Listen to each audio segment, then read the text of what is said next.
The story of Elisha and the Shunammite woman, 2 Kings 4 verses 8 to 37, is a powerful testament to faith, kindness, and God's miraculous power.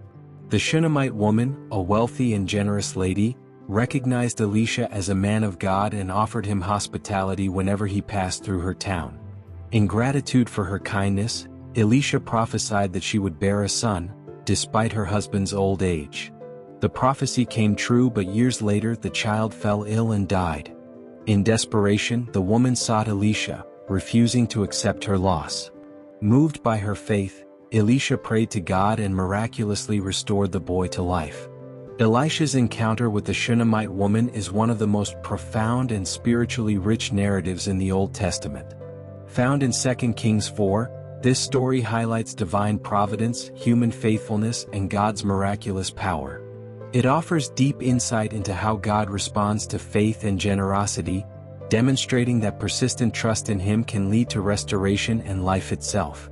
The interaction between Elisha and the Shunammite woman follows a divine pattern of faith, action, divine intervention, and gratitude, illustrating how God works in the lives of His faithful people.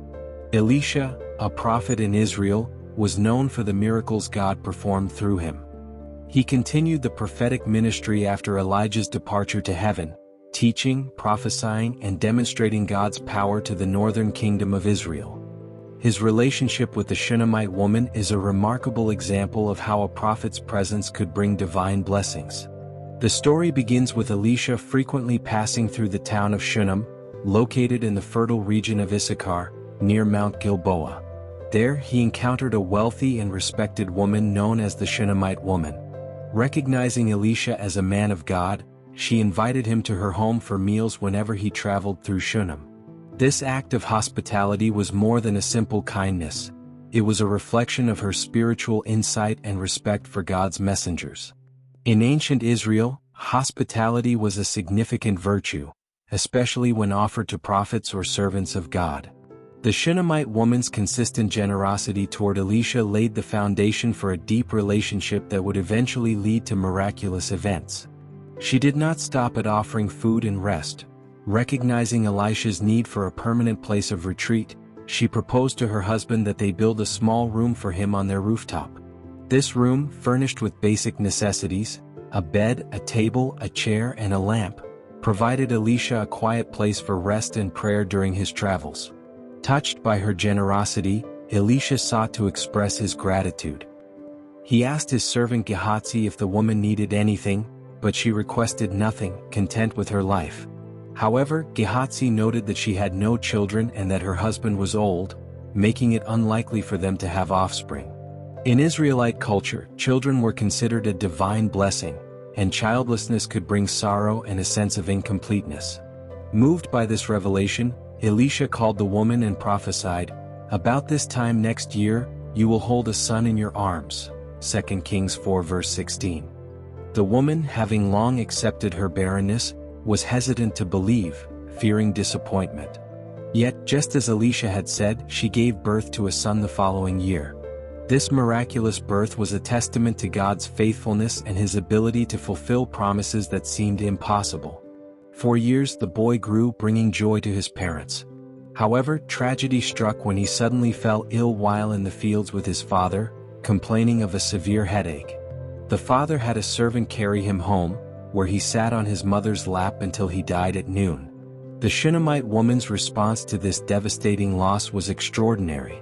Instead of succumbing to despair, she carried her son to Elisha's room and laid him on the prophet's bed, symbolizing her faith in God's power to restore life.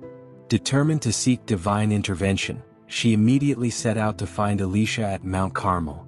She did not inform her husband of the child's death, simply telling him, "It shall be well," 2 Kings 4 verse 23, demonstrating her unwavering faith.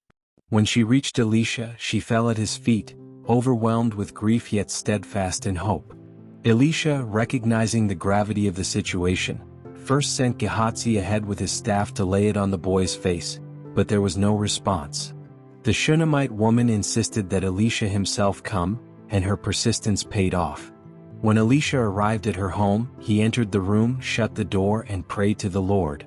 Then he stretched himself out on the child, mouth to mouth, eyes to eyes, hands to hands.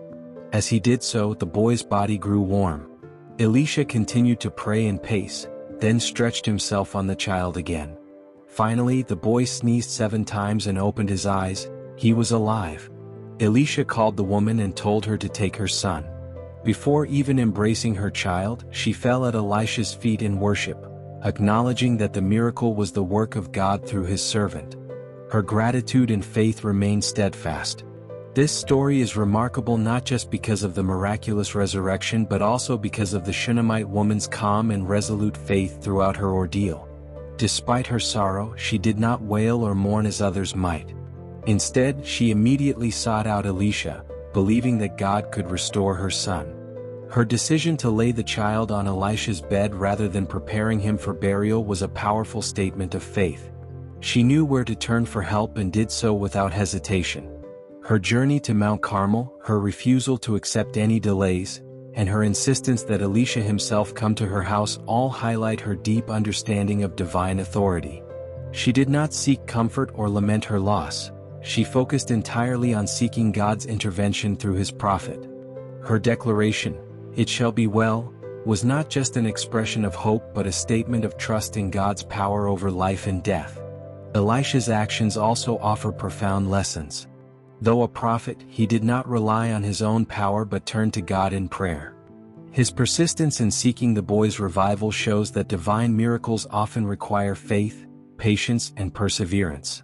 The boy sneezing 7 times before opening his eyes symbolizes completeness and God's perfect work.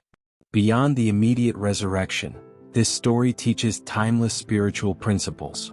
The Shunammite woman's generosity, offering hospitality without expectation, resulted in blessings beyond her imagination. Her faith and persistence led to one of the most extraordinary miracles in the Old Testament, demonstrating that God rewards those who earnestly seek him. Ultimately, the resurrection of the Shunammite woman's son foreshadows God's power over life and death, culminating in the resurrection of Jesus Christ. Just as God restored the boy through Elisha, he later demonstrated his ultimate authority over death through Christ, offering eternal life to all who believe. The story of Elisha and the Shunammite woman remains a powerful testimony of faith, divine intervention, and God's limitless ability to bring life from death, hope from despair, and blessings from acts of faith. It challenges believers to trust in God, persist in faith, and seek him with unwavering confidence, knowing that he is always at work behind the scenes, ready to respond to those who seek him wholeheartedly. So this was the story of Prophet Elisha and Sunnemite women. We hope you have been blessed by this story. Don't forget to like and comment in this video. Please share this video to others as well. See you in the next video. Till then, may God bless you all.